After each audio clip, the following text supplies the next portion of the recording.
صلی علی محمد وعلی آل محمد وبارک وسلم۔ تمام سننے والوں کو السلام علیکم۔ سورۃ آل عمران آیت نمبر 156 سے 171۔ اعوذ باللہ من الشیطان الرجیم، بسم اللہ الرحمن الرحیم۔ یا ایھا الذین، اے وہ لوگو جو آمنو ایمان لائے ہو، لا تکونو نہ ہو جانا کالذین ان لوگوں کی طرح جو کافر ہوئے، وقالو اور کہتے ہیں، لاخوانہم اپنے بھائیوں کے حق میں، اذا جب ضربوا وہ سفر کریں، فی الارض زمین میں،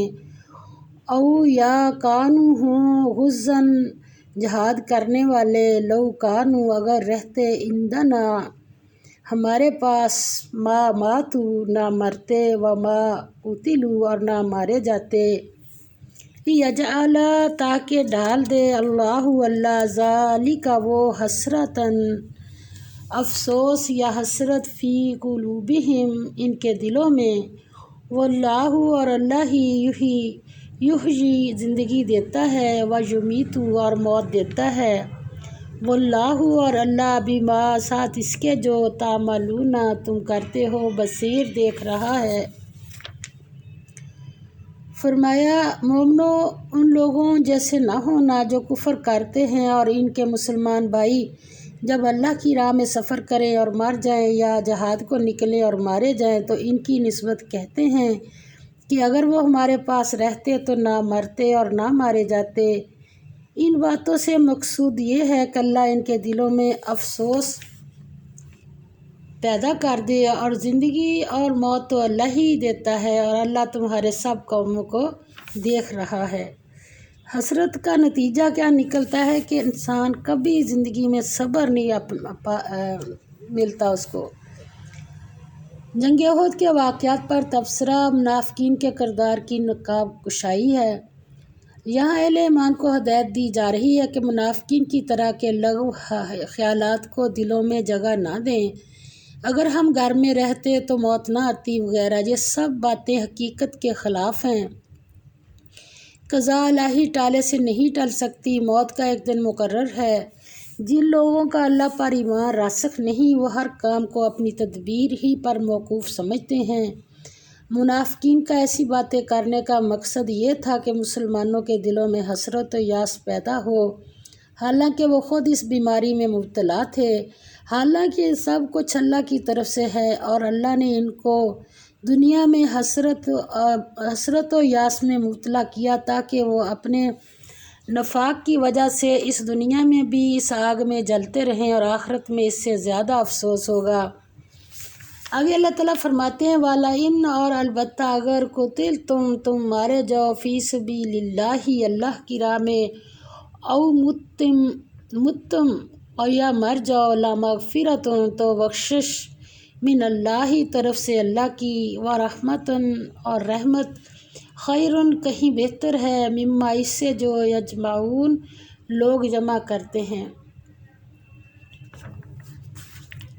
فرمایا اور اگر تم اللہ کے راستے میں مارے جاؤ یا مر جاؤ تو جو مال و متاع لوگ جمع کرتے ہیں، اس سے اللہ کی بخشش اور رحمت کہیں بہتر ہے۔ راستہ کیا ہے؟ اللہ کا، اور دنیا کا مال و متاع اللہ تعالیٰ نے اس کے ساتھ بتایا ہے کہ دنیا حاصل کرنے کے لیے تم اس طرف کو نہیں آتے نا، تو اللہ تعالیٰ فرماتے ہیں کہ جو تم نے اللہ کے راستے کو چھوڑ کے جمع کیا ہے نا، وہ تو پیچھے رہ جانا ہے، وہ ساتھ نہیں لے جا سکتا کوئی، مگر جو نیک عمل کیے، جو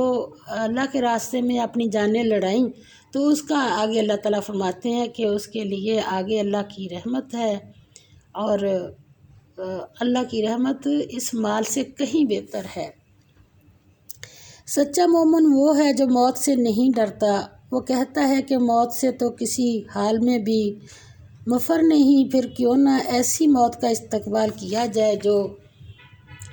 رائے حق میں پیش آئے، اور جس کا نتیجہ اللہ کی مغفرت اور اس کی رضا ہو۔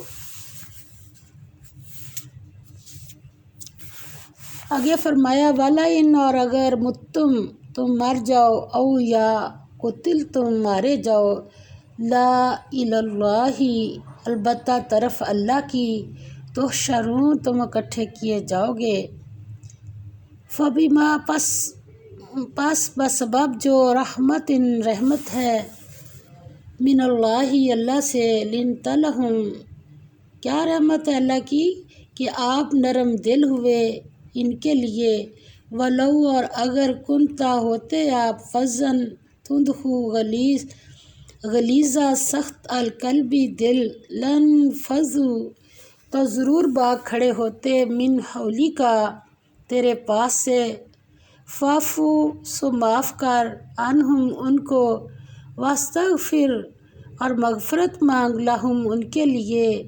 وشاورہم اور ان سے مشورہ لے۔ بڑی بات ہے یہ، اللہ کا مشورہ دیکھ لیں، کہاں مشورہ لے فی الامر اپنے کاموں میں فائزہ پھر جب عزمتا پختہ ارادہ کر لو فتوکل تو بھروسہ رکھو علی اللہ اللہ پر ان اللہ بے شک اللہ یحب اب اللہ کے دوستوں والے کام دیکھ لیں ان اللہ بے شک اللہ یحب دوست رکھتا ہے المتوکلین بھروسہ کرنے والوں کو۔ فرمایا اے نبی پاک صلی اللہ علیہ وسلم اللہ کی مہربانی سے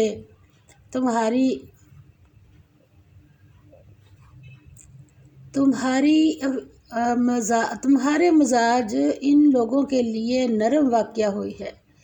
اور اگر تم تندخو اور سخت دل ہوتے تو یہ تمہارے پاس سے بھاگ کھڑے ہوتے۔ دیکھ لیں سربراہ کے لیے اس کی کوالٹی، تو ان کو اب کیا کرو، اللہ تعالیٰ نے اس سے بڑی بات بتائی کہ تو ان کو معاف کر دو اور ان کے لیے اللہ سے مغفرت مانگو اور اپنے کاموں میں ان سے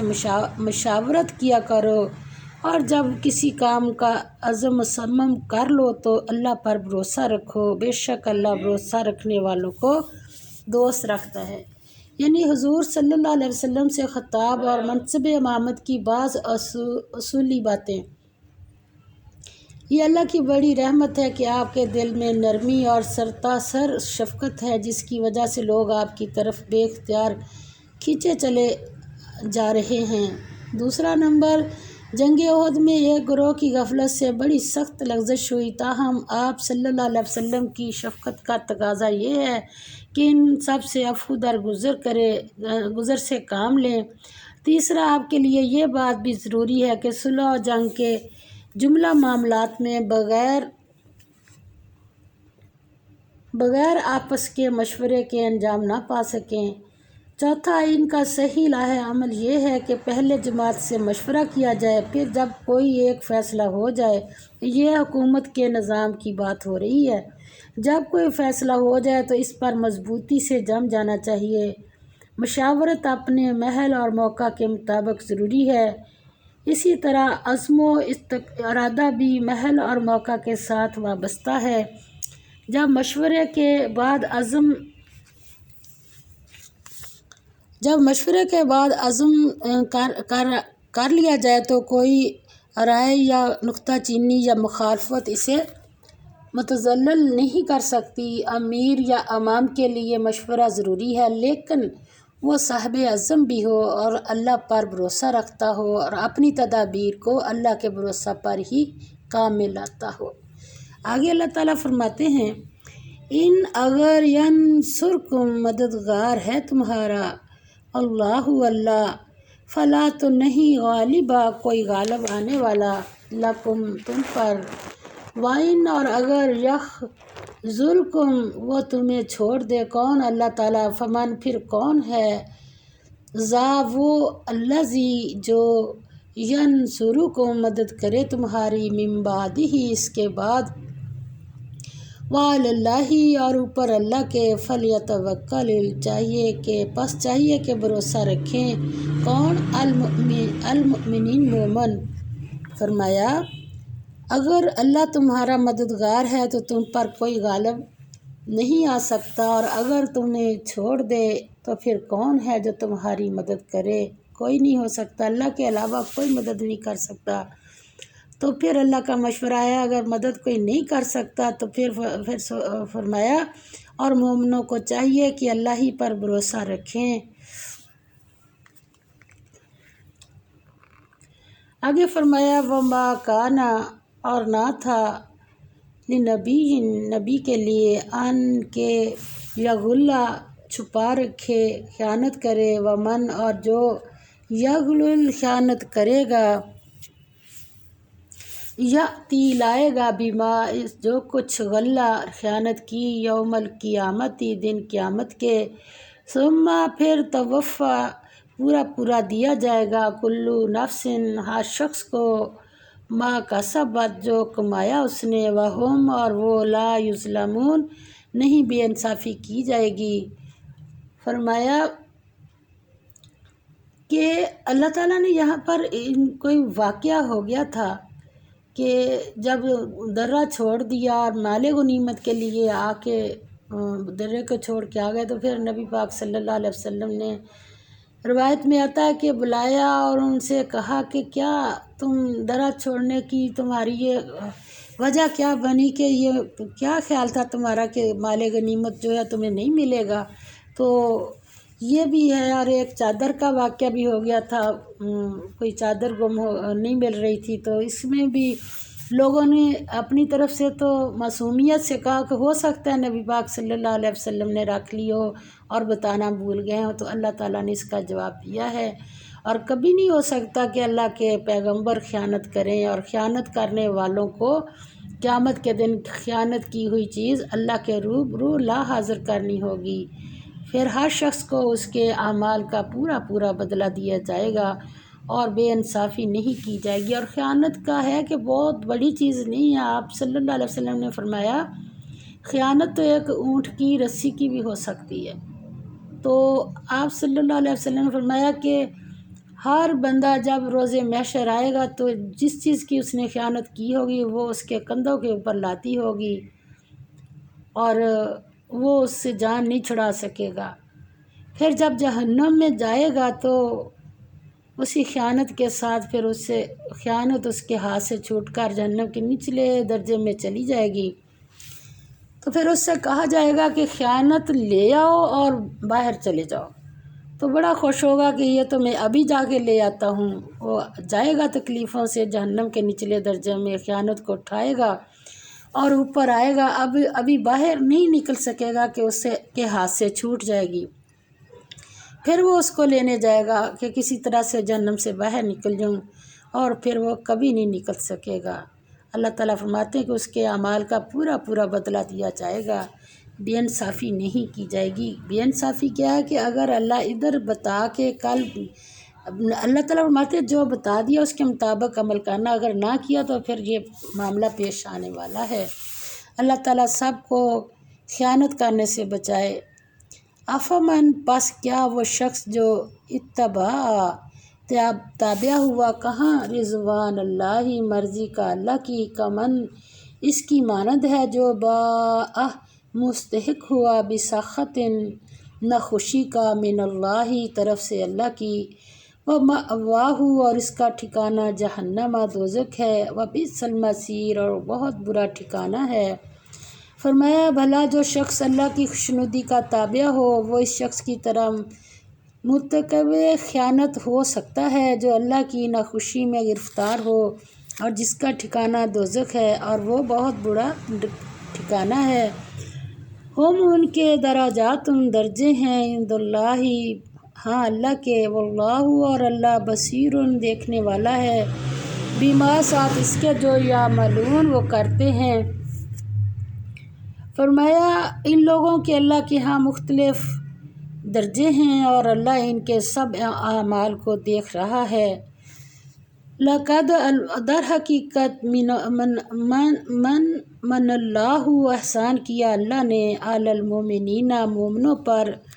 کیا احسان کیا؟ اذ بعث جب بھیجا فیہم ان میں رسولا ایک پیغمبر یعنی نبی پاک صلی اللہ علیہ وسلم، من انفسہم انہی میں سے، یتلو وہ کیا کرتے ہیں پڑھتا ہے وہ، علیہم ان پر آیاتی ہی آیتیں اس کی،